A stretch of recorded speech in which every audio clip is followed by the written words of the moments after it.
So my warm welcome to everybody. Thank you so much for joining us for this webinar. It's really great to have people with us. We have registrations from over 30 countries coming to this session. So wherever you are, whatever time of the day, morning, afternoon or evening, we're absolutely delighted that you've joined us as we want to turn up the volume across the Commonwealth on our passion and commitment for healthy aging. That's our subject. But before we move into those presentations by our distinguished guests today, I want to take a few minutes, because this is a very extraordinary time, to offer some thoughts on behalf of Common Age by way of reflection on the death of our Queen, Her Majesty Queen Elizabeth II. And most importantly, in our context for all of us, she was the head of the Commonwealth of Nations. Now, throughout this time of national mourning here in the UK, we're witnessing sights and sounds of a nation undergoing a time of massive, speedy, but nevertheless orderly and well-planned transition. It's an extraordinary time. We're seeing on our screens and in the wall-to-wall coverage an event that is likely to be unique for most of us. The passing of the torch of a sovereign leadership from one generation to another. It's a time of great sorrow. It's also a time of reflection and gratitude for the Queen's amazing 70-year reign. Over those 70 years, our world has undergone unprecedented social, political, and environmental change. The countries and peoples of the Commonwealth have seen good times, and we have seen bad times. There have been many challenges and tragedies, and there have been many incredible achievements. Through it all, we've all been able to look for comfort, strength, stability, and constancy to the leadership of the Queen. She has simply always been there for us. So at the heart of our thoughts right now, as we struggle to come to terms with the Queen's death, is the treasured memory of a wonderful, kind, warm-hearted, and selfless woman, a wife, a mother, a grandmother, and a great-grandmother, a benevolent matriarch, more than she was a monarch. She was a person whose immediate family was always a priority, but she never lost sight of her role as head of the wider Commonwealth family. Now, when her legacy is examined in the years ahead, I think it will be the building of the modern Commonwealth of 56 independent nations that will stand out as her greatest achievement.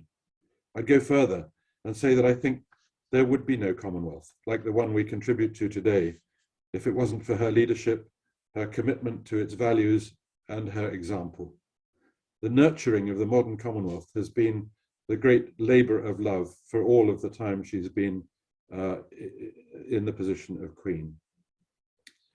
Back in 1994, I was greatly honored to meet the Queen when she presented me with an award in recognition of my military service. Since then, I've met her son, our new king, on several occasions. Most recently, these have been at events where I've been representing Common Age. We met at the Commonwealth Heads of Government meeting in Malta in 2015, and again at subsequent Commonwealth Day receptions in London.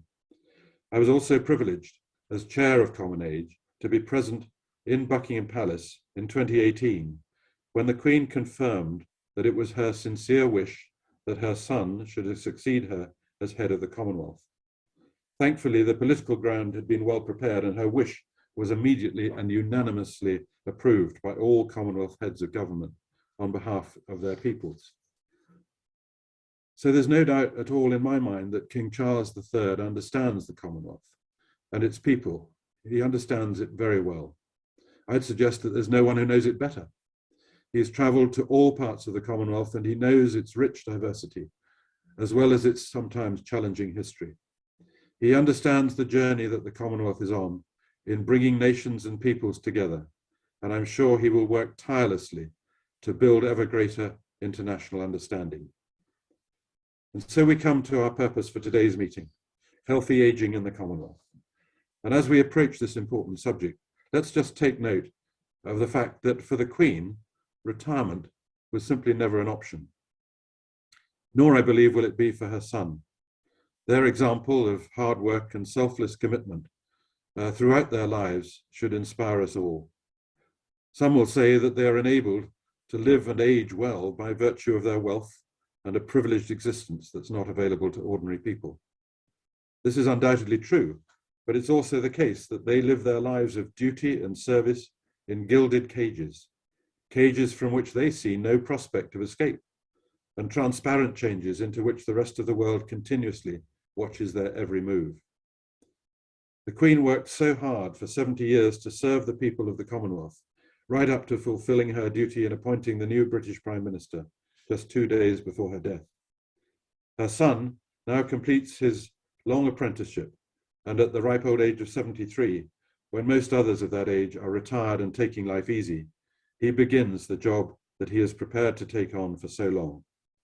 Who better than our new king and his dear mother to inspire us all to live well and healthily for all the years that we're given?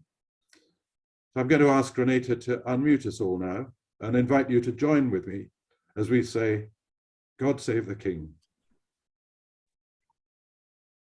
God save God the save King. the King. God save the King. God save the King. God save the King. God save the King.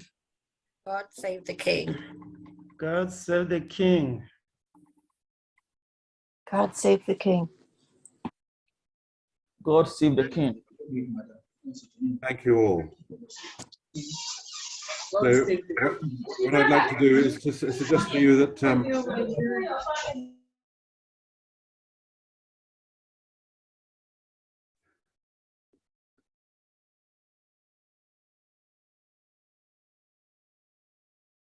right, I hope I'm unmuted again. Renata, can you see me all right? Yes, I do. Yeah, thank you. Yes. Thank you. Okay. So just to say before I continue, if you would like to post your own tribute to the Queen on the Buckingham Palace website, there's a dedicated page for messages of condolence that anyone can contribute to. And we'll post the website link in the chat so that everyone has it. So I'd like to move on and take a minute to explain a little about Common Age to those who may not be familiar with us. We're a charity that was formed in Australia in 2013 to work principally on behalf of the older people of the Commonwealth. We're the first and only organisation established for that purpose. We're run entirely by volunteers. We're an accredited Commonwealth civil society organisation reporting annually to the governments of the Commonwealth through its board and through the Commonwealth Secretariat in London. We play our part alongside the large group of organisations that are members of the Independent Forum of Commonwealth organisations.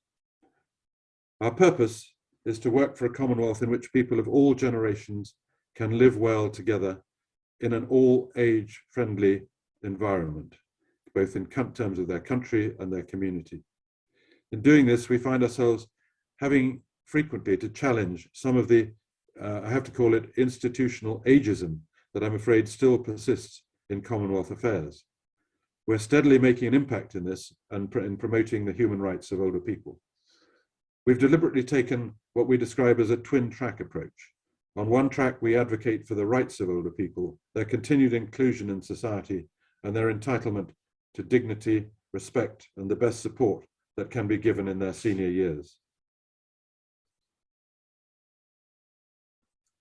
On one track, we advocate for the rights of older people in their senior year. On the other track, we work to ensure the highest possible standards in services for older people and for continuous improvement in best practice in care and support services. We've made significant contribution in promoting a multi-generational Commonwealth at the most recent Commonwealth Heads of Government meeting in Rwanda back in June this year. And we're supporting the calls for a UN Convention on the Rights of Older People. We believe in the power of storytelling and look for ways to ensure that the life stories and experiences of older people continue to be passed down through the generations. We're governed by a diverse board of volunteer directors representing several generations and all the regions of the Commonwealth. There's much more about us and about our work on our website. So now let's turn to our subject. the greatest opportunity that we have is now for the promotion of a healthy Commonwealth. And it lies, that opportunity, in the discussion that we want to starting today about healthy aging in the Commonwealth. We want this discussion to result in action, and we want to invite you to join in. We want to promote a healthy aging intergenerational culture in Commonwealth countries, where people of all ages can live together peacefully in society, can participate in society, and where they are valued and respected for their wisdom and experience, where they're encouraged to stay fit and strong, to engage in sport if they can, and thereby to avoid the chronic non-communicable diseases that are so prevalent amongst older people in too many societies. We want governments to realize that every pound or dollar spent in promoting healthy aging saves 10 or 20 pounds or dollars in their health care, or should I perhaps call them what they really are, their illness systems. We want to see nothing less than a healthy aging revolution across the Commonwealth, and today is its start. We invite you to join us in this campaign by helping to share your ideas, your initiatives, and your experiences in Common Age's healthy aging community of practice. Through this work, we want to transform the concept of aging from one that we all dread, that of decline, inactivity, increasing frailty, dwindling and decline into one of value, that is of value, of energy, of excitement, interest, opportunity, achievements, and participation. We all want to live well as we age, in dignity, to enjoy life, to contribute to society, and to enjoy time with our families and friends. We want to keep fit and healthy, and then when our time comes, I hope we all want to die quickly and comfortably when the time is right, in a place of our choosing, just as our beloved Queen has done. Was hers the perfect death? I found it hard to think of a better one. I'm delighted that we have, to fire up our enthusiasm for our subject, we're joined today by 4 outstanding speakers. Firstly, we're going to hear from Alana Officer, representing the view from the top at the World Health Organization. Then we're going to cross to George McInnes from the UK Research and Innovation Healthy Aging Programme, where he's leading the UK's work on the Healthy Aging Challenge. We'd like to acknowledge and thank UK Research and Innovation for their support in sponsoring this event. Then we'll move seamlessly, hopefully, and electronically to Australia to hear about healthy aging in practice, in care and support for older people, from Joe Boylan, the Chief Executive Officer of Clayton Church Homes in Australia. We'll also hear from Margie Van Sile Chapman about the collaborative work that she and Joe have been leading in taking the healthy aging philosophy from Australia across the Indian Ocean to South Africa. We also want to hear from you. We want to invite you to share your thoughts and questions in the chat area. We then want you to register your interest in joining us in our healthy aging community of practice. Through this, we'll take the work forward together, and it promises, I hope, to be an interesting and exciting journey. So that's enough from me, and without further ado, let me hand over to Alana Officer. Alana is the Unit Head of Demographic Change and Healthy Aging at the World Health Organization. She jointly coordinates the UN Decade of Healthy Aging and oversees the World Health Organization's work on age-friendly physical and social environments, including the global campaign to combat ageism and the global network for age-friendly cities and communities. So without further ado, Alana, over to you. Thank you very much, Andrew. Just checking that everybody can see my slides. They're visible to everybody? That's good. Yep. Yes. Fantastic.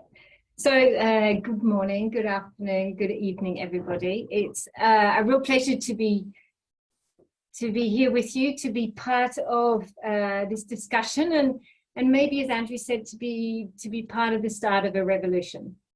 So, as most of you know, around the world, people are living longer than they have ever done before. But unfortunately, they're not necessarily living healthier. Today's societies were in fact not designed to support older people's health and well-being. And as a result, globally now, we're spending an increasing number of years in ill health after the age of 60. But And we've just heard a wonderful dedication from Andrew, but as epitomized by the Queen and the King, we can see that health is in fact fundamental to the opportunities that aging actually brings. What I'm going to do in the next, 10 to 15 minutes is give you an overview of a new initiative in terms of the UN Decade of Healthy Aging. I'm going to tell you a little bit about three major aspects: the political commitment and the plan that goes behind the decade, a knowledge exchange platform, and a new opportunity for broader collaboration. So the decade was adopted by the UN General Assembly in 2020 after receiving inputs through the World Health Assembly, so 194 countries, including all of the Commonwealth countries. And the decade's really intended to foster longer and healthier lives, so to improve the lives of older people, their families, and their communities. And the decade is really strongly connected to other major agendas like the Sustainable Development Goals. In addition to 193 UN country support, we had very strong support across international organizations in terms of the UN Secretary General, obviously our Director General, but other executives within the UN.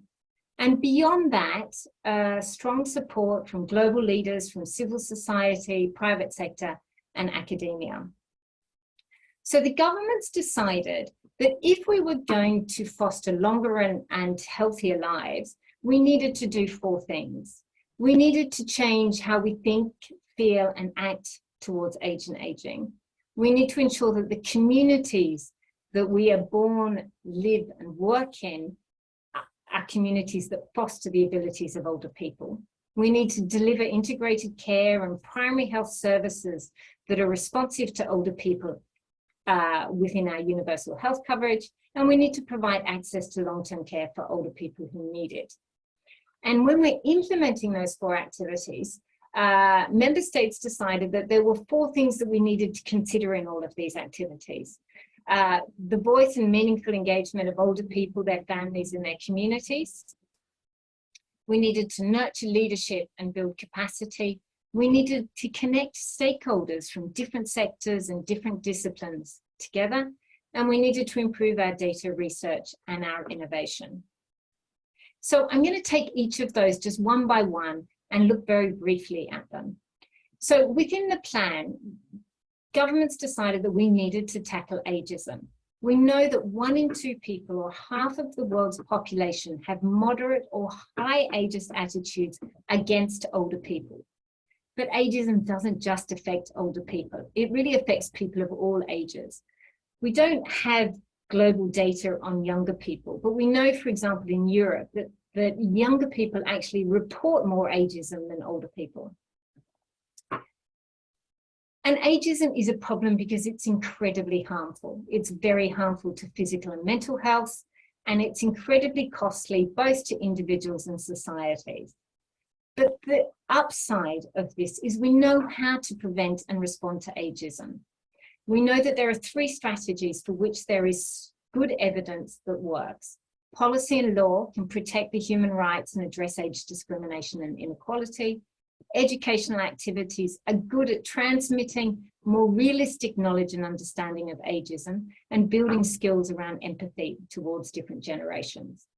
And fostering intergenerational contact enables connection and building of relationships between generations. So these 3 strategies work, and where possible, need to be implemented together. So that's the first area. The next opportunity that the decade provides is really how we can improve our integrated care and our primary healthcare services as part of UHC. Our health systems, and Andrew alluded to this, are ill prepared to respond to the needs of older people. They still tend to value hospitals over primary health care. They prioritize treatment over prevention. They manage single diseases over integrated approaches, and they still tend to focus on cures over caring. But we can see in many of the Commonwealth countries, and I've been looking at evidence around Australia and Canada, England and India, already have fantastic examples of health policies and incentives that shift away from acute care and infectious disease models towards models that really do better manage chronic conditions and create the environments that can maximize everybody's physical and mental capacities. And those countries are reaping a range of benefits: lower morbidity, lower prevalence of unmet need, reduced numbers of emergency room visits and hospitalizations, fewer placement in residential care, decreased waiting times, and improved performance of the system at no additional cost. Now, WHO offers a range of support tools for countries to align their health systems and include integrated care as part of UHC. So our next opportunity is the third action area, which is around long-term care. And even before COVID-19, long-term care services, and I'm looking forward to the speakers that follow, but were under-resourced, neglected, and still not well integrated in part with other parts of health and social care. Now, many countries in the Commonwealth still depend very heavily on informal care provided by family members, particularly women. And so investing in long-term care, including in paid and unpaid caregivers, has to be a priority over the next 10 years if we really want to enable people to live with dignity.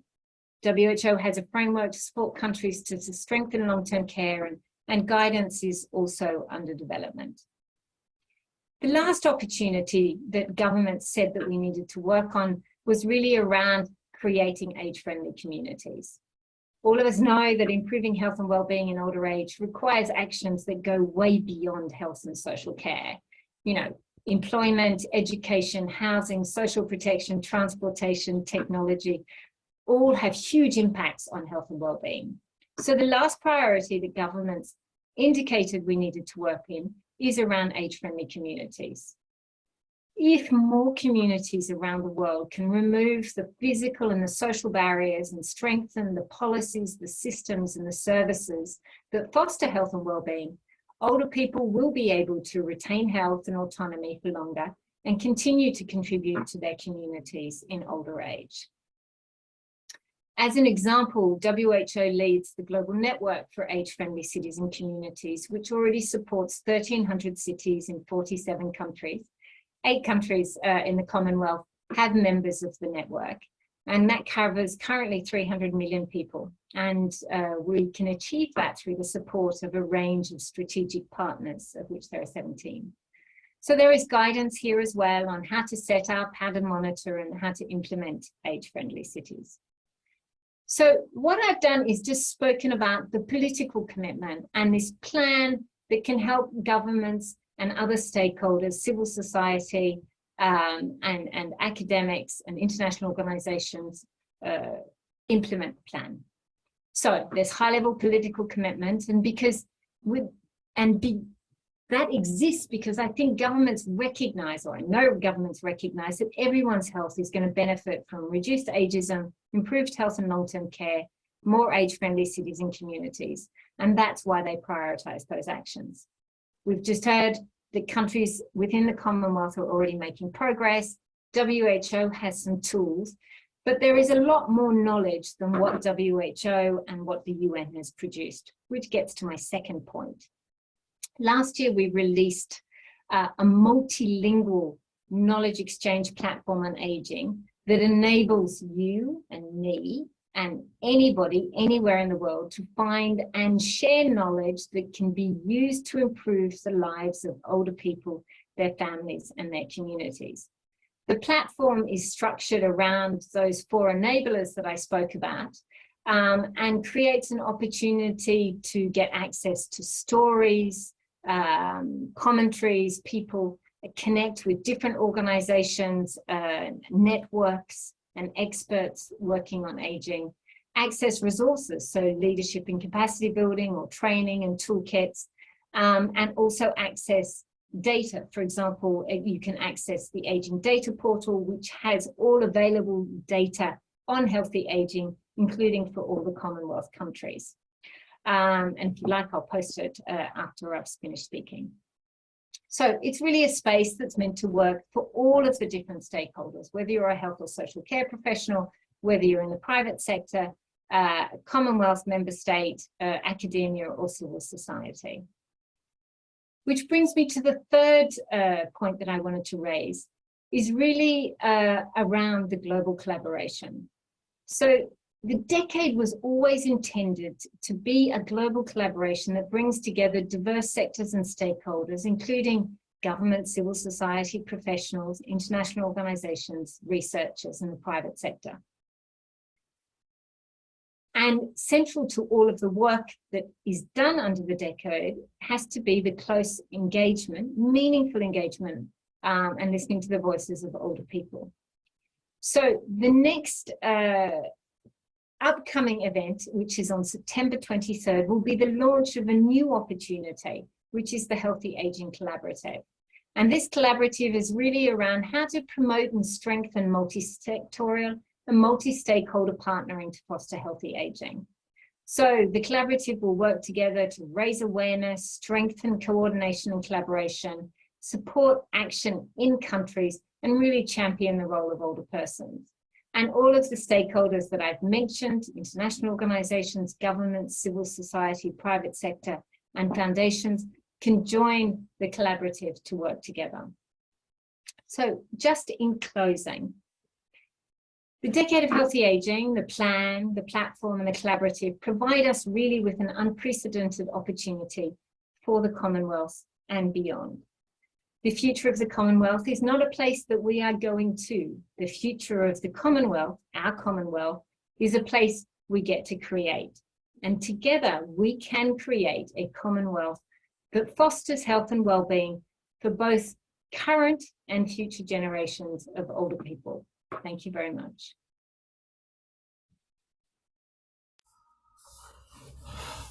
Thank you, Alana. That was wonderful. You giving us a complete cascading 3 points that's there from WHO, from WHO. And the only thing I noticed was there were only 8 countries that are being benefited from the Commonwealth, but as we need to up that up a bit. So thank you very much for that. May I now like to introduce George McGuinness, our next speaker. McGuinness. George is a Challenge Director, Healthy Aging at UK Research and Innovation, our sponsors for this webinar.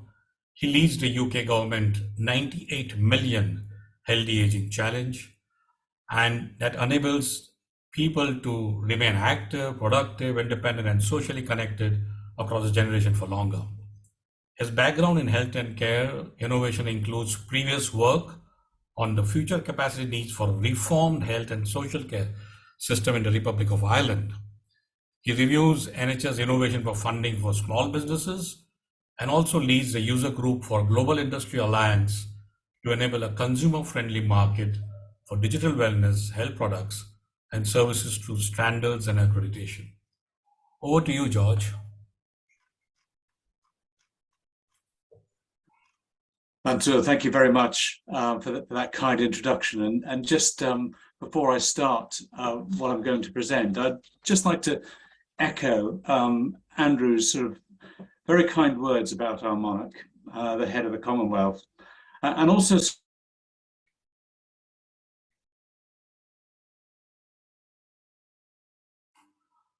George, you have to unmute yourself, please.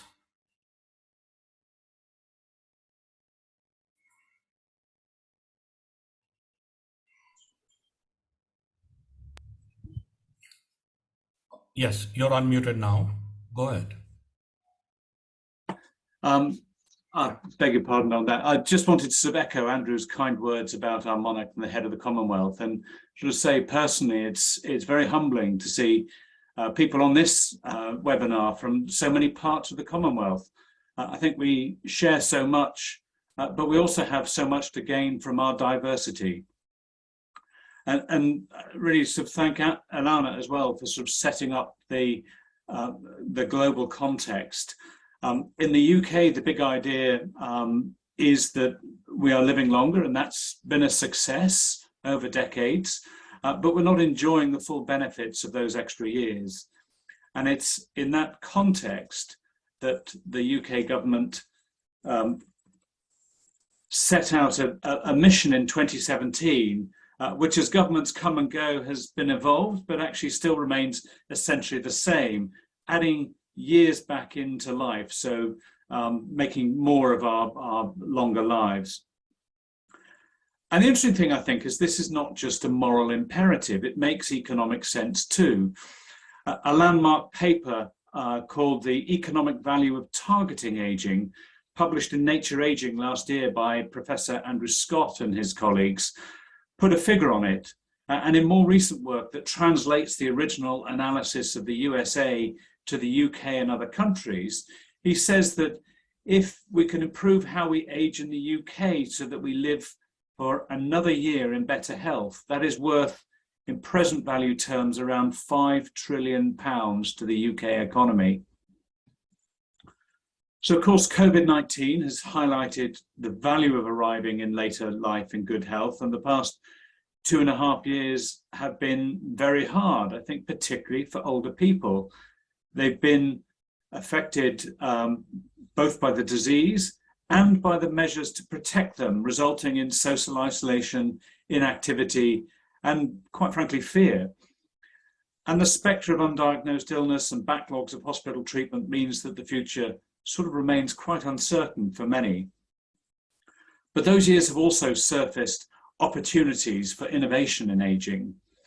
They've surfaced questions about how we care for people in older age, challenging assumptions about what can be done with technology and virtually, accelerating changes, for instance, on the high street and the fabric of our communities, places that mean so much to the way that older people can engage in society, and also with movements like volunteering, surfaced opportunities for greater intergenerational interactions, something that Alana has just referred to as well.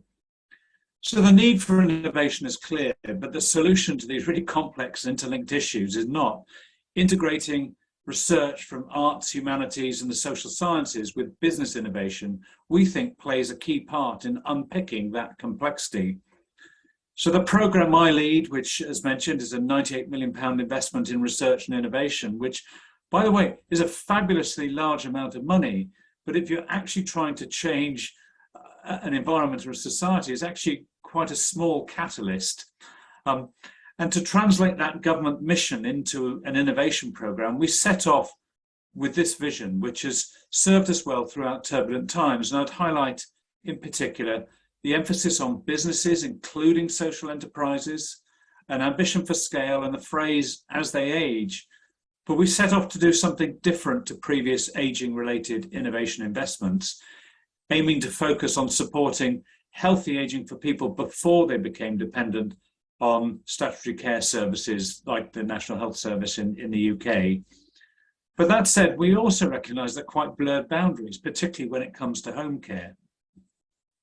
So we looked at what this meant, and in particular the role for government-funded innovation, and identified 7 broad themes that all contribute towards aging well. They're illustrated here, and the themes cover intrinsic factors like staying healthy and active, as well as wider external factors as the role of the built environment and opportunities for employment in later life. In truth, those 7 themes are not independent and provide, I think, a holistic view of what it means to age well, and there will be other factors as well. And when we set off, we sort of said that our ambition should be to impact the lives of millions of people within a decade. We couldn't wait for health and care systems to change the way they paid for services and delivered new infrastructure. So we looked for innovations that were based on sustainable business models and were highly scalable. And that meant a much stronger focus on services, which in our view also challenged conventional innovation thinking by focusing on innovations at relatively high technology readiness, but actually businesses that needed a lot of development and support, so low market readiness. So let's just look at some examples and choose 5 of our projects here to help you there. So at the top left, we funded a number of small, fast response innovation projects, such as this example for remote physiotherapy during the early stages of the COVID crisis. And we're continuing to fund this particular project to further its development to make it even more accessible. So there are already sort of technologies that are taking things that would be clinical interactions and using technology to get them into homes and collective environments as well. In the middle, Tribe is an interesting example of care innovations. So the AI bit looks at patterns of care demand and supply, and armed with that knowledge, and in concert with a range of partners, they're working to bring people into caring roles, upskill them in caring, and set them up as micro enterprises to actually fill those care shortfalls. And actually, shortage of carers is a major issue in the UK currently. On the top right, Business Health Matters is another example of our large scale, we call them Trailblazer projects, but they're working to extend employee wellness coverage, which is really already well established in big corporate organizations, but particularly focus on smaller and independent businesses. And I highlighted social enterprises earlier when I talked about our vision. We'd long wanted to ensure that what we did addressed inequalities, and while thinking about how projects impact people runs through all our investments, we looked at the market and found a gap in investment where we could help existing social ventures to scale up. Now, Good Boost at the bottom left is an example of that, in their case, developing tablet-based gamified exercise programs for use in leisure centres in pools. So taking, again, another physiotherapy take, rehabilitation services into the leisure industry. And then finally, On Hand is another innovation that came to us at the start of the pandemic and has gone on to secure mainstream investment to expand their service, which is matching volunteers to people who are looking for support. So that's some examples of the work that we're doing. How do these all fit together? And broadly, our concept has been to catalyse a pipeline of innovation from startup with an emphasis more on services, all the way through to investment in supporting scale up in some of those projects I've talked about. Our research, which we've integrated in, has an emphasis on social, behavioural and design aspects rather than medical science and technology, because we think most of the technology that is going to impact large numbers of people is already out there. And we wanted to make sure that we made the most of the opportunity to learn and share insights right across the ecosystem through a community of practice. And we accept that we're acting as a catalyst and won't achieve real impact just on our own. And much of what's on offer is available to people from outside our funded projects as well. And it's in that context that I'm really delighted that Common Age is setting up a community of practice to further expand sharing of knowledge right across the Commonwealth. So I think to conclude is we share an opportunity right across the Commonwealth to make the more of the success that is longevity. I think it's time to look beyond medical science and reflect on the scale of the societal change needed to be able to adapt to ageing populations. The UK formula may be a start, but is not a blueprint. Local culture plays such an important part of making this a real movement. And there's much that we can all gain from learning from each other. Thank you very much. Thank you, George. It's wonderful to see the extent of the work UK is doing under your leadership in this healthy aging. I wish all Commonwealth countries could have that resources to do all this that you're doing. Of course, it's a broad spectrum of Commonwealth countries, but it's wonderful, and we can all aspire to do something like that in that direction. Our next speaker, friends, is Jo Boylan. Jo is from Australia, Adelaide, and she's the Chief Executive Officer at Clayton Church Homes in South Australia. She holds a master's, a bachelor's and a master's of nursing and master's in public health. Her long-term research is on examining the integration of healthy aging into the core foundations of residential aged care services. Her aim is to influence a global vision of improved health outcomes for older people, and that's why she's here. And So receiving aged care services through embedding health promotion and preventive practices at both individual and at policy levels. Joe is recognized nationally and internationally as one of Australia's leading experts on healthy aging in care and in the senior living segments. Over to you, Joe. Thank you so much, Mansur. That's a beautiful introduction. I'm speaking on my most favourite topic in the world, and I've only got 15 minutes, so it's going to be a bit of a race. I'll just get this up for everyone.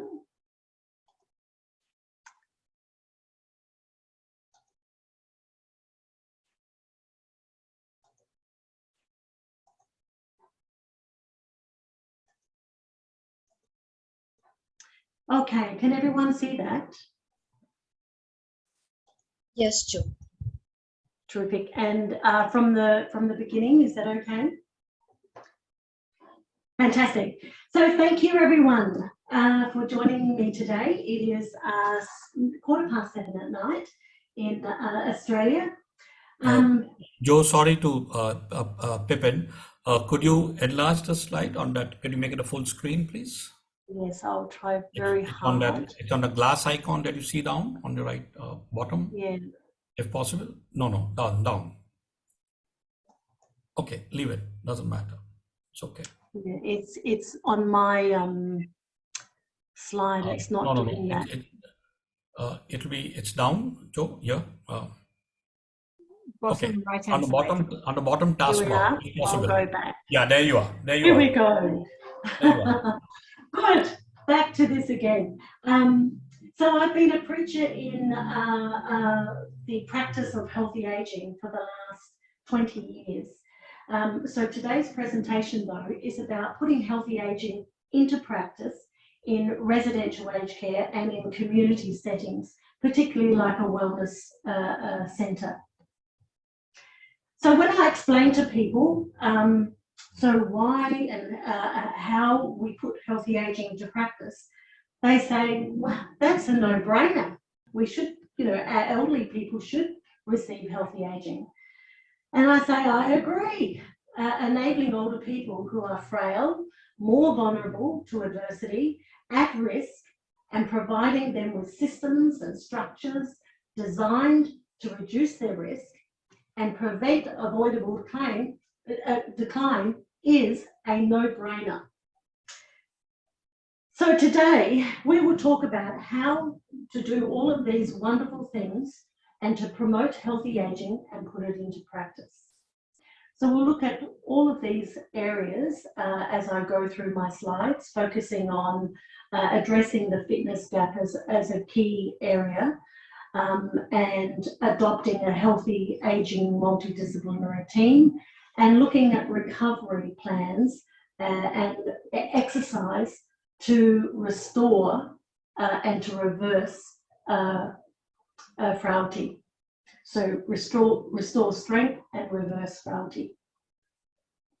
So it's very difficult to put the components of healthy aging into practice in some people's mind. And we talk about it a lot, but often we actually don't do it. We don't commit to it. And I think Alana has really brought up a really great point. Ageism is just so embedded in all of us that sometimes we don't put the effort into the older person because we don't always get that gratification back straight away, like if we did in rehabilitation for a younger person.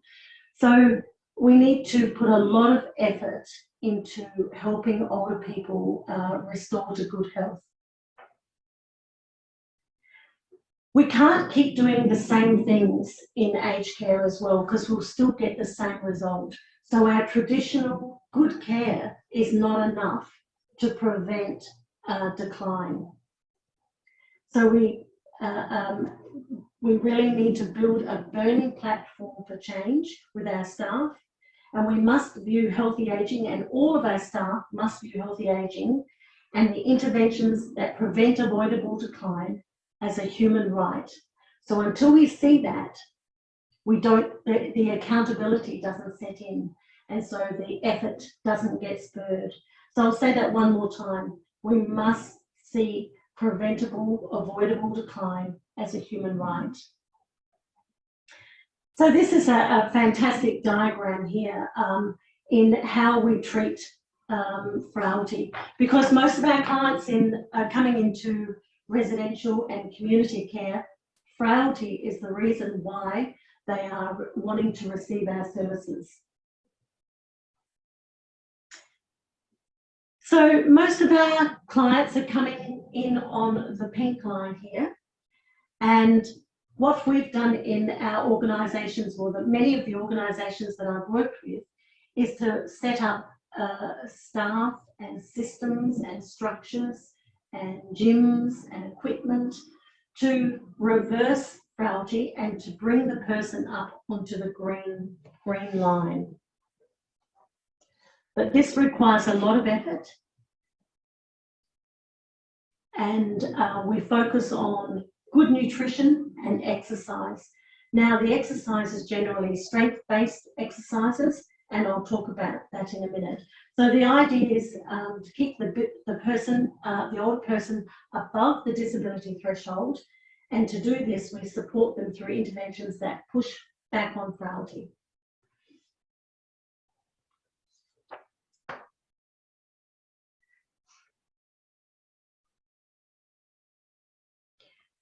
So I'm asking all of you who are listening today to move all of your systems, your structures, the way you provide care to older people in residential and into the community, to look at risk prevention rather than just risk management.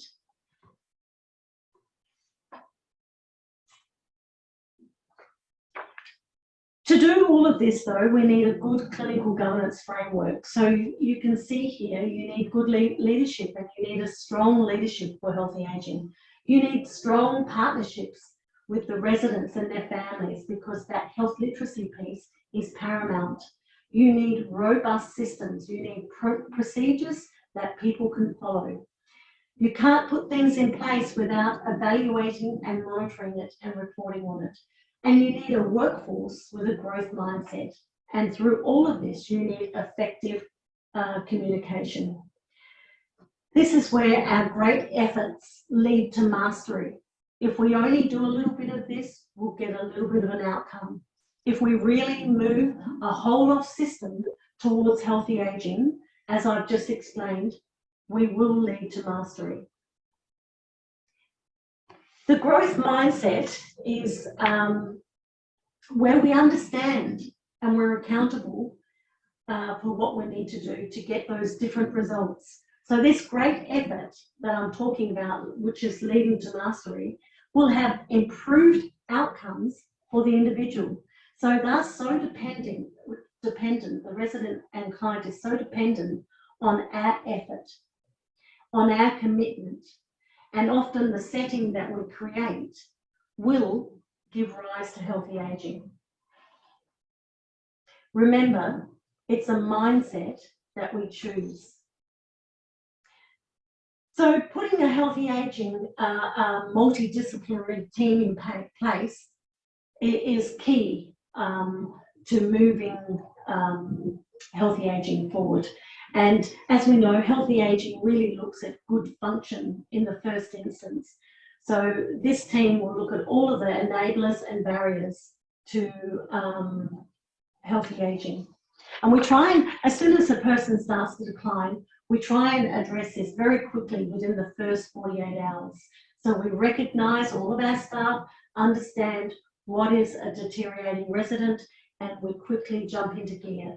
So in the first instance, we look at all of these areas. We check, are they, why aren't they engaged? Do they have pain? Do we need to have a GP involved? Do we need an allied health professional? Are they eating? Are they drinking? Are we really getting to what's important to them? So all of these areas have to be explored to be able to engage the person into their own rehabilitation. So each resident or client that is referred into the healthy ageing team for recovery consideration will be discussed thoroughly each week at a meeting.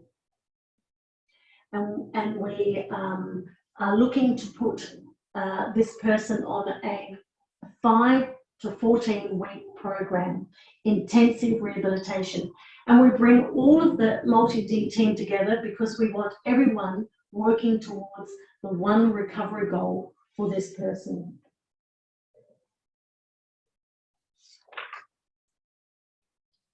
So staff members report all of those signs of weight. We teach them about Fried's-Fraunte indicators, such as weight or muscle loss, being unsteady on their feet, being weaker than normal, losing an appetite, needing more support, if there's an increase in incidence or falls, disengagement, or generally just increased behaviours. So we look at the recovery pathway for social and physical recovery.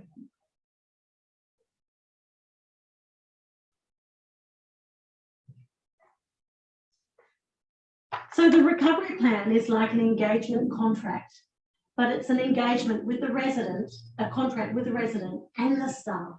Everyone is engaged in this contract to promote the physical engagement or social engagement dependent on the recovery plan and having everyone on the same page. In this recovery plan, each time we provide interventions that are signed off by the person delivering the interventions, and then again at the end of the day, the most senior person evaluates how that day went for that person.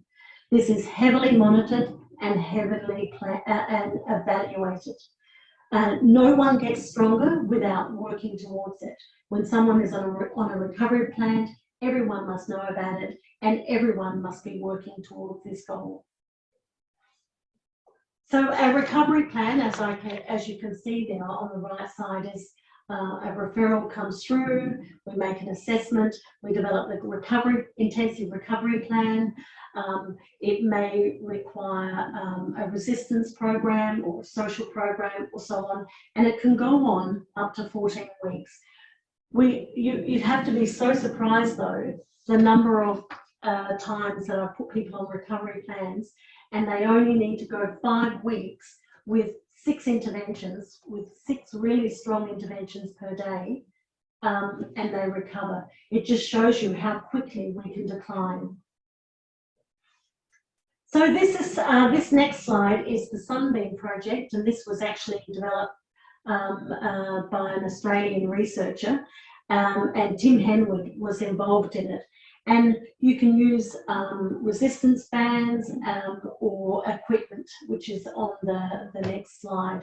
But in this program that was trialled in Australia, 50% of the people in this aged care home reduced their falls.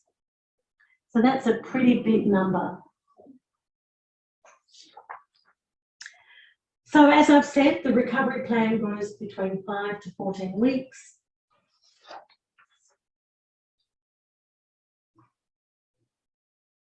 When the recovery plan finishes, the person is discharged onto a maintenance plan. So we don't just leave the person, we ensure that they're still engaged in more active activities rather than just playing bingo or going to book club. Perhaps we still try and get that heavily exercise program happening for the person. So fun is in order in a lot of these maintenance programs to keep people engaged. So Drum Fit is running across Australia and it's becoming just a fantastic, you can have up to 30 people in a Drum Fit class. We also have healthy aging measures. So we look at, how to reduce falls, and we measure that. And we have a threshold, and we have only a 15% tolerance of people who are immobile. We really want most of our residents to maintain their mobility, because just like the definition for healthy aging, when people are mobile, they can do more and get to the things that they love most in life. So we also monitor how many meaningful activities, and including exercises, that people engage in. And we're looking at 5 per week. So today I want you to go away with a message that healthy aging and the interventions that prevent avoidable decline are a human right. And we need to take accountability for being the setting that creates that, particularly if people are living in an aged care home. It's very, very easy to create mobility in these settings. It's also very easy to create immobility in these settings, but that's a choice. And you need to create that burning platform to create mobility in your homes. Put in the systems that drive good governance and practices that prevent risk rather than manage just risk. And look at how you can prevent avoidable decline and keep your residents and clients walking. Normalise healthy aging in your organisation rather than normalising decline. So these are my key take-home messages, and I'm happy to give anyone any programs that I've got to keep people on their feet until they die. Thank you. Thank you, Joe. So, friends, from the overall policies which we heard from Alana from WHO, and the policies and the broader spectrum which we heard from UKRI, that's George. Joe told us about the nuts and bolts about at the grassroots level of what healthy aging could be all about. So from Australia, let's move on to South Africa. And I would like to invite Margie Van Chapman. Margie is the founder and the former chair of the South Africa Care Forum. She's a former chair of Global Aging Network and a founding director and fellow of our own Common Age. She, apart from being a very active grandmother, which I know, she also heads up her own consultancy, Take the Lead, Living Well, Aging Well in South Africa. Over to you, Margie. Thank you, Mansur, and thank you for that introduction. I'll just share my screen.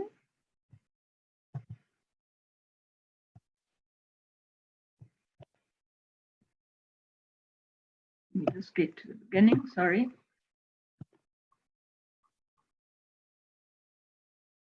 There we go. The area I've been working in is through networking and collaboration. So this story started 8 years ago in 2014 in India at the IFA conference, where I met Jo Boylan, who's just shared her amazing program with you all. The following year, next. Oh no. There we go. The following year at the ARSA conference in Lyon in 2015, Jo and I met up with Stephen Cornelissen from Mercy Health. Jo was at that time the COO of Southern Cross Care in Adelaide.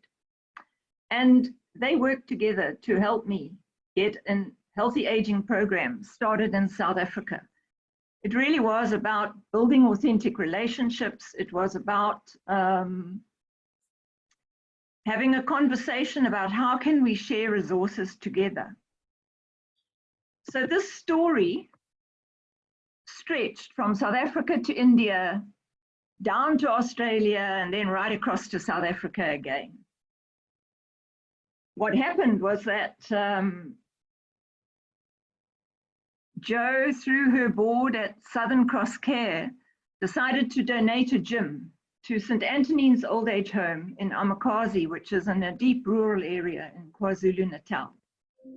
So here you can see the gym equipment that was donated to them, and Jo came out from Australia to help us launch the gym. Stephen Cornelissen from Mercy Health decided that Mercy Health didn't want to be left behind, and they donated a gym to Silver Crane Old Age Home in Wellington in the Western Cape.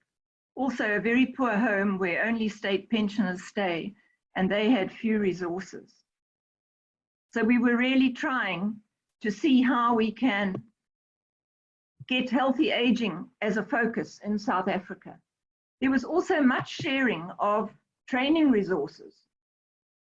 And so I started small group training and training the home exercise and lifestyle program, the HELP program, thanks to Jo and her colleagues at Southern Cross Care. And I shared that with care homes around South Africa, all done in small groups. And to date, I have trained well over 1,500 care staff in healthy aging and in this exercise program.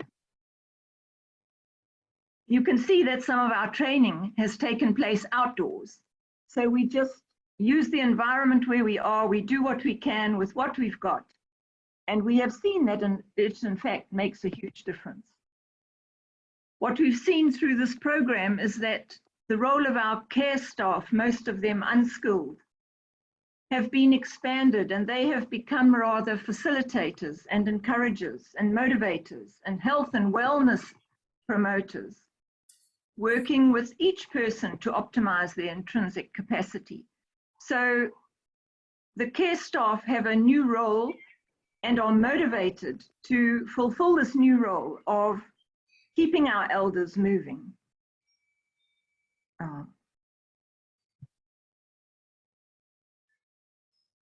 After the training, we always celebrate with certificates of attendance, and the care staff are very excited to take their certificate home and share with their families and others the fact that they have done this training. Their new role is very important to them. And what is the outcome of this? Well, we have seen at St. Antonine's absolute magic happening and seen miracles happening. We have seen people moving from walkers to a walking stick. We've seen people moving from wheelchairs to walking. It really is amazing. It has been the stuff that magic is made of, and it has been cause for real joy and many tears.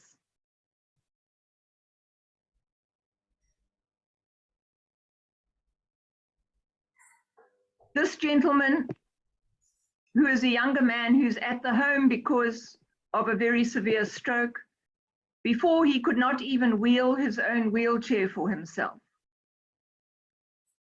Carers had to do absolutely everything for him. He couldn't get out of his wheelchair by himself. He needed to be lifted onto the bed. He needed to be lifted into a chair. All his personal care needed to be done for him. He now gets out of his wheelchair by himself. He started to go every day to the gym, park his wheelchair at the parallel bars, and practice walking. Absolutely a miracle. So this program is really about champions and visionaries, because each country, for this to happen, needs a champion. It needs someone to enthuse other organizations, someone who's passionate and appreciative of the value of such connections. And every organization that gets involved needs a champion. We need someone to keep that relationship alive. Ultimately, I think it's about ordinary people doing extraordinary things. So we need to put into a relationship to get out of it. And so we need to ensure that there's ongoing commitment and enthusiasm from both sides in a partnership. We need to ensure that there's ongoing staff and management training, that the learning that is made is sustained and developed as best practice. So we need to continue the journey beyond those first contacts. But partnerships take time and passion. Connections that last and are sustainable are real connections of the heart. So this story of advancing healthy aging in South Africa is still unfolding. But it is one of sharing ideas and wisdom. It's one of chance and opportunity. A chance meeting with Jo at the IFA in India 8 years later is having a rollout positive impact in South Africa. It's about goodwill, the generosity of spirit that came from those Australian organizations. It's about connection and keeping those connections alive. And it's about the power of storytelling. We really do need to tell our stories and show that tiny, small steps can ultimately make a big impact. And it's about changed perceptions. As Joe was telling us, it's important to change that mindset, to have a new mindset about the possibility of keeping moving until one dies. And so we must always remember that our deeds are like that stone that gets cast into the pool of time. Though the stone disappears, the ripple can extend to eternity. So never think that your small effort on the ground is not going to have a ripple effect and impact many lives, because that's what this Healthy Aging program has done here in South Africa. So thank you to our Australian friends and partners. Thank you from the bottom of my heart for the impact that you have made and that has really been felt here in South Africa. Thank you, everyone. Thank you, Margie, and wow. I mean, if I may say for all of us, I'm quite sure it's so profound, the ripple effect. And I'm sure, Margie, if I may voice everybody's opinion here, that the ripple effect will continue, and it will continue, as you rightly said, till eternity. And that's what we are all trying to do. All of us are very passionate. Most of us are volunteers here doing our bit as much as we can. So I'm sure the ripple effect will continue. That's very profound, lovely slide to end this webinar presentation. And also I love your words. I think even Daniela echoes the same when she says magic, tears, real joy, and authentic relationships. Lovely. That's wonderful. Thank you so much, Margie. Thank you all, everybody. It was just wonderful presentations. I do have a few questions that I have been able to cull up from the chat box. So I'm going to, there is the first question I think is from Eli from Kigali, Rwanda, where we just attended, where Commonwealth just attended the CHOGM meet. So Ellie was wondering whether there's a monitoring and evaluation system. Alana has answered that with a link, but may I ask Alana to, if you can just spell out a bit more in a few minutes, in a minute or two. It's a very valid question that it's such an optimistic, such an far-reaching, profound program of the UN and WHO, a decade of healthy aging, but how do we evaluate it? How do we see whether it's on the right track? Over to you, Alana. Thanks, Mansoor. I mean, fantastic question. So as part of the decade plan, governments agreed to a number of indicators. So standard indicators directly related to the decade, and also to support better age disaggregation within measurements around the Sustainable Development Goals. So they were two areas: improving disaggregation and understanding about what's happening across age groups, and particularly in older people within the SDGs, and a specific number of 10 indicators for the decade.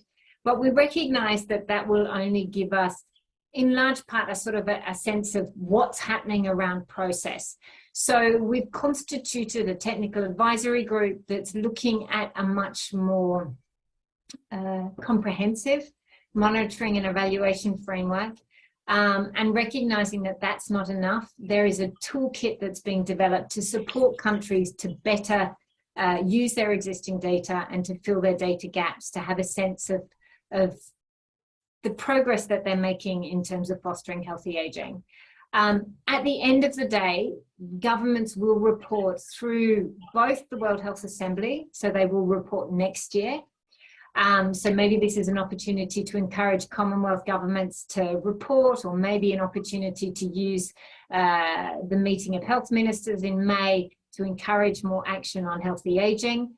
And then they will also report in the UNGA next year in terms of their progress related to the decade. They're required to report in 2023, 2026, and 2029, yeah, on what they're doing in terms of the decade. Fantastic.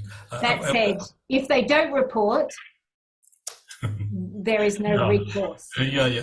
That's a very quick follow-up question on that. Very quick one is that is there some mechanism by which by the WHO or UN could involve the associations individual countries? Like I'm from India and we have an association called ASLI, Association of Senior Living India, which is all the stakeholders of the senior living community and the sector is involved in that. Where the UN tells the government of India, let us say for example, that please involve the association at your national level for this program. Is there some sort of a mechanism for that? Great question. So there is a number of different mechanisms.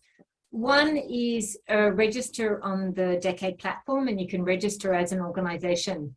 I have a link and I'll add it after this in terms of to be part of networks. The teams call on people that are registered there also for expert consultation and for other engagement. We've also been supporting civil society, and I don't know whether you were engaged, but to come together to understand which civil society organizations around the world are working either directly on healthy aging or whose work can influence health outcomes for older people, and to bring those organizations together. There was one meeting in August, and they're looking at hosting more, but to have a coalition basically, or an alliance of civil society, such that civil society also has a stronger voice on healthy aging in a range of opportunities. So there is put on the network, and then the platform, and we draw from that, and then become actively involved in the Alliance of Civil Society for the Decade as well, which is under development. I see. Thank you, Alana. I have a question from Sandra. I think she's from UK. It's a slightly parallel question. She's wondering how we can get more involved in the projects in the nursing home environment, social care, and make sure more awareness of these projects are in the community. George, would you like to take that?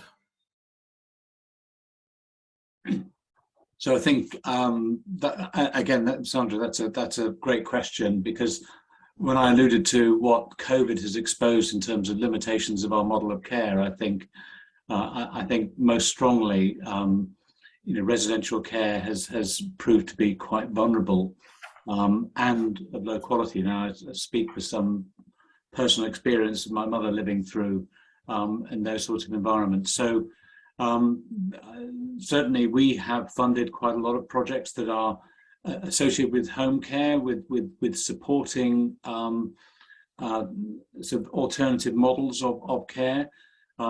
We look to the Netherlands, for instance, with the work on self-empowered teams to try and understand how you can make caring a better profession and a more rewarding profession, both if you like, spiritually and financially for those that are involved in that. It's a journey, certainly, and I would encourage you to sort of join our community practice and pick up on some of the people who are already innovating in that space. Great, thanks, George. I have time, I think, for a last question, perhaps, and that's from Daniela Greenwood. Daniela is from Melbourne, I think. Yes, she's from Melbourne. And I think Joe would be the right one to answer this question. Joe wants to know more about the terminology that has been used today: long-term care, residential aged care, and seniors housing. Could you explain each term very briefly to us, please? I can.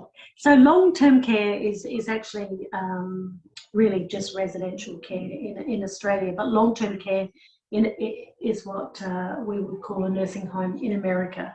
That's how they look at long-term care and assisted care, whereas we have more residential care and home care. The differences, and all subsidised by the government. In a nutshell. Yeah, thank you. Thank you, Joe. So there you go, Daniela. That's long-term care, residential aged care, and senior housing, quite synonymous, but yet segmented a bit in this. Thank you, guys. I would now like to invite Andrew, if you have any closing remarks and some summation up, please. so that we close right on time at the dot of 90 minutes, Andrew? Thank you, Mansour, very much. Am I on screen? Yes. Yeah, thank you.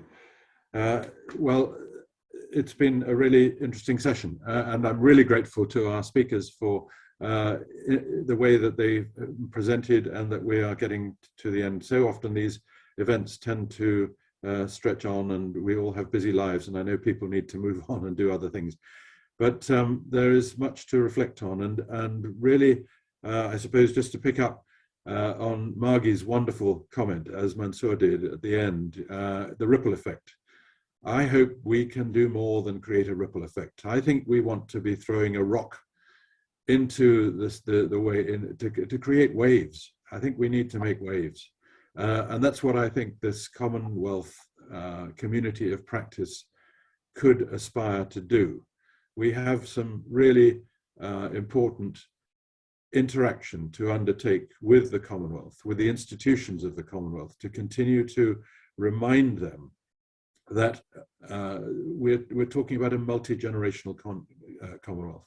There is so much talk within the Commonwealth about youth, and they have youth departments, they have youth programs. The next year is designated by the Commonwealth as the Year of Youth. As Princess Anne, I once met, said to me, she shortens it to the word youth with an F.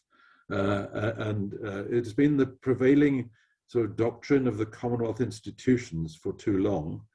And this is part of the journey that Common Age is on, to challenge this, to challenge ageist attitudes, but to do so in a way that demonstrates that fit, healthy, older people have a massive contribution to make to their societies, that we ignore them and neglect them and marginalize them at our peril, really, because if we don't, as the old saying goes, if we don't learn the lessons and the stories from history, we're designed to forget them and to recreate the mistakes. And surely there have been mistakes along the way.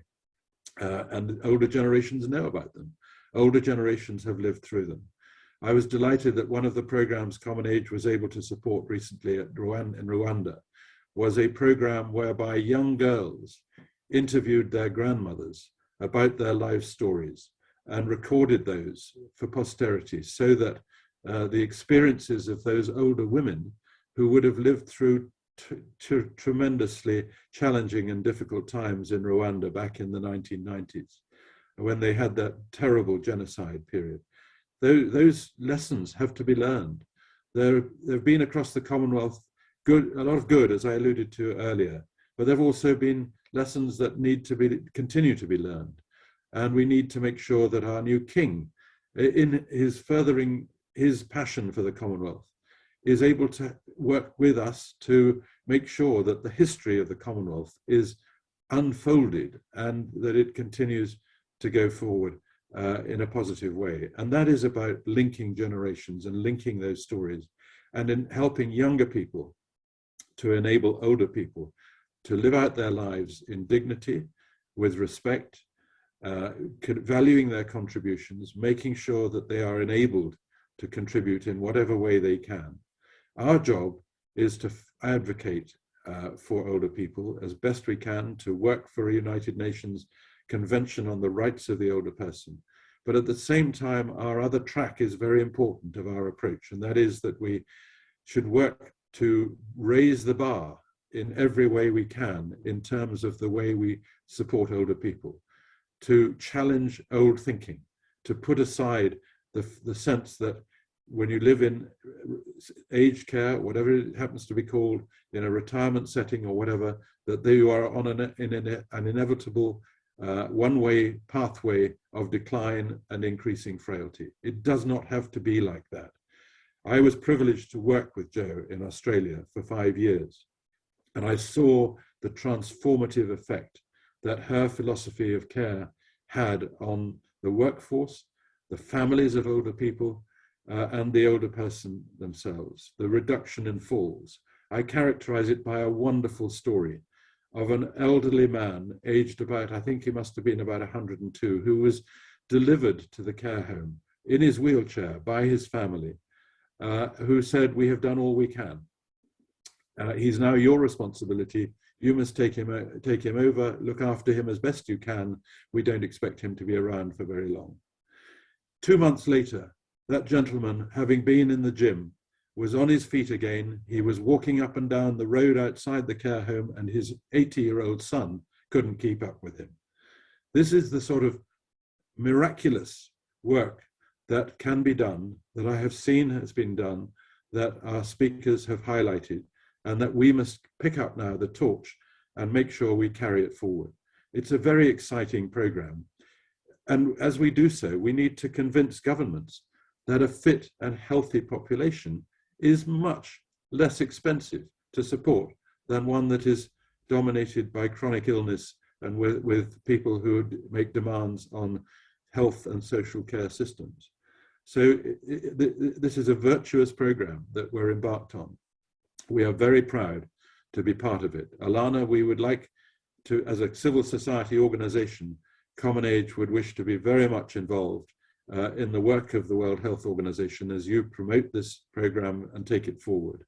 George, we recognize the fantastic investment that the UK has made in this, a recognition, thanks to the lobbying of many people, no doubt, in terms of making sure that there is some money put into this. And it is seed corn funding.